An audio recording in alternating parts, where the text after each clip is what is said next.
Magandang araw mga ka-Wonder and welcome back sa ating YouTube channel, itong Wonder Broadcaster. Nagsalita na mga ka-Wonder si First Lady Liza Araneta at ang kanyang anak na si Sandro Marcos. Ukol dito sa sinabi ng kanyang sister-in-law na si Amy Marcos, of course si Sandro Marcos sa kanyang tita na si Amy Marcos. Ano kayang sinabi ni First Lady Araneta at ni Sandro Marcos dito kay Amy Marcos? At of course naungkat din dahil doon sa huling message ni Sandro Marcos, hindi ito asal ng isang tunay na kapatid. May mensahe kayang malalim yung sentence na yun mga ka-Wonder.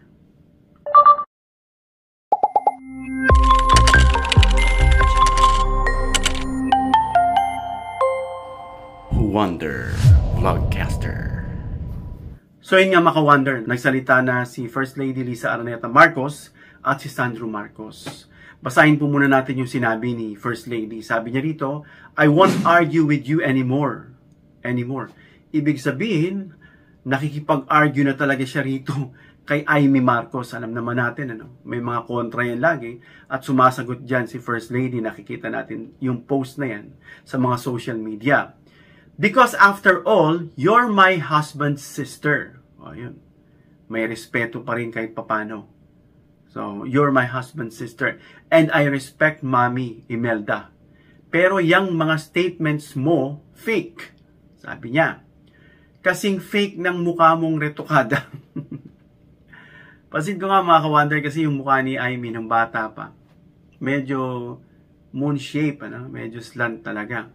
Pero medyo nagbago, medyo tumaba to, medyo lumiit yung chin. Mukha nga sigurong retokada kasi ayon kay First Lady, kasing fake ng mukha mong retokada. So, yun ang sabi ni Liza Araneta Marcos.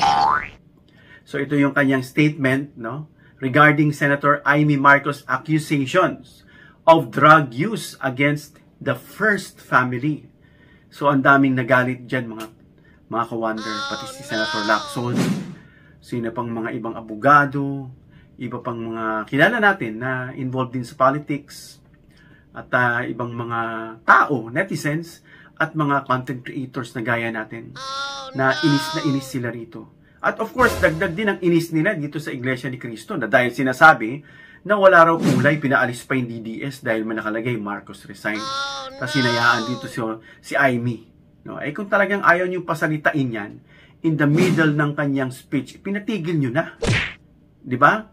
Pagbaba, pinagalitan daw.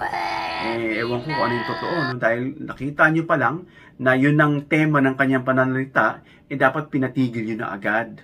Kaya yan tuloy, nababash din kayo, mga kapatid, pinuri ko pa naman kayo. Salute ako sa inyo dahil pinaalis nyo yung mga DDS, pero resulta, ganun din pala. Ano naman ang statement ni Sandro Marcos?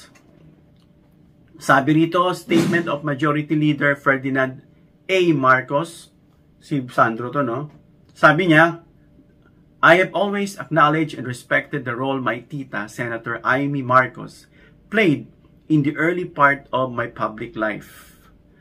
That respect remains. Tamo, very diplomatic si Sandro. But he has all the reasons para magalit dito sa tita niya. Which is why this will be the first and last time I will be speaking on this. Oh, no. It pains me to see how long she has gone to the point that she resorts to a web of lies aimed at destabilizing this government to advance her own political ambitions. Oh, no. To further repeat an accusation against President Bongbong Marcos and the First Lady, and for the first time ever myself, kasi sinali na siya.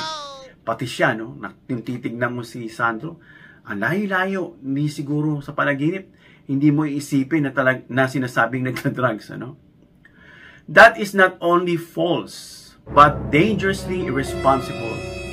Sa lahat po ng binanggit ni Senadora, sinabi niya na, hindi niya na tinawag na tita, Senadora, because maybe she stood up there as a senator, hindi na pamilya. Kaya ginamit ni Sandro, Senadora. Walang basihan walang katotohanan at walang magandang idudulot sa bayan. Totoo naman. Ang sigaw dyan ng INC sa kanilang rally is panagutin yung corrupt sa flood control. But nauwi sa parang PBBM house na rin ito eh. My cousins Borgie, which Vice Governor Matthew and Attorney Michael can attest that these allegations that were insinuated against me are false. So yung mga pinsan niya, no, na close ni Sandro ang makakapag-attest o makakapagpatotoo na itong sinasabi ng tita niya is talagang fake, no? Otherwise, kumampi sila sa tita nila at pabulaanan yung sinabi ni Sandro Marcos. Oh, no. We always agreed. O meron pala silang agreement, no? Kumbaga, meron silang compact, meron silang covenant. Amazing. Na that whatever happened between our parents, we wouldn't let ourselves be dragged in. Amazing. That is why nakakalungkot makita na ginagawa niya ito. For her to betray her own family brings a lot of pain to me as a consequence of my respect to her for giving me my start in public life. And for the last paragraph, sabi ni Sandro, now is the time to unite behind truth, not to amplify narratives meant to topple the government. Panahon ngayon para magtulungan. Totoo naman mga kawander eh. Pero itong makaliwa, itong kampo ng mga Duterte, syempre maninira yan. Bakit? Gusto nilang paupuin si Sara eh. Bakit? Para magawa nila yung gusto nilang gawin. At yung mga kampe na may mga problema, pwede nang maabsuelto. Yun po yung opinion din ng halos mga taong nakikinig, mga netizen at mga content creators. Panahon ngayon para magtulungan, hindi para magpalaganap ng gulo at destabilisasyon. Ito yung sinasabi nating huling sentence niya. Hindi ito asal ng isang tunay na kapatid. So what is behind that message? Especially the last part. Hindi ito asal ng isang tunay na kapatid. Well, kumakalat sa social media, itong picture ni Arsenio Lacson, na matagal ko na naririnig yan. Although this is not actually proven, kasi unless magpa-DNA test itong si Sara at itong si Lacson. But that would be too late kasi wala na itong si Lacson. Oh, no. Naririnig natin yung scandal na yan during that time na nagkaroon daw ng affair ang dating First Lady Imelda Marcos dito kay Lacson. At kaya bago raw pakasalan, yun yung mga makalat na chismis, sinalo pa rin despite na may laman yung tiyan. Parang ganun. I'm not sure about that. Yun lang yung naririnig natin. Well, anyway, hindi po yung kumpirmado. That is considered an urban legend. Kasi wala po yung basihan. Pero sabi nga ng mga netizens, mga ilang creators, mga vloggers, kita mo yung labas ng mukha. Medyo malayo. Pero may nakikita kong angulo na medyo hawig kay PBBM. Pero ang layo kasi ng part nito itong eyes at itong baba, medyo pa-forward. Tinitignan ko si Irene. Hindi naman. Kamukha siya ni Bongbong Marcos.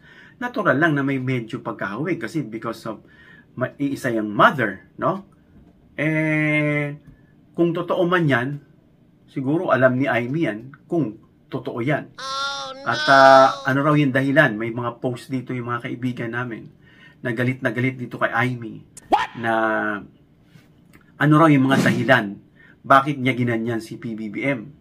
Well, ayon din sa mga nababasa natin, sa mga opinion ng netizens. Maaring hindi tunay na kapatid. Maaring professional jealousy or yung position, sa inggit sa position. Or may mutual disagreement sa family. Maaring inis o galit kay First Lady. Pangatlo, pang-apat, hindi na pagbigyan. May mga request na narinig ko, itong si Amy, na hindi pinagbigyan ni PBBM. Panglima, itong ang sabi ni Atty. Gadon na flood control anomalous corruption diyan sa Ilocos na pinapaimbestigahan. At si Diskaya din na isa sa kanyang financier. Si Diskaya rin na isa sa kanyang financier during her electorate run, At itong of course yung greed, yung greed sa kapangyarihan dahil napangakuan yata na magiging vice president kapag napatalsik si PBBM. At of course, lahat ng yan, meron pa pala isa, yung last, no, yung pang-8, parang yung nakaraang affair daw nila ni Digong. I'm not sure kung totoo yan. Kalat na kalat yan. Open secret daw yan doon sa Davao, dito sa Luzon, hindi alam. Pero doon daw, kalat na kalat. So parang meron silang nire-reminisce. So she's reminiscing the old romance ng isang tao na nandoon sa The Hague.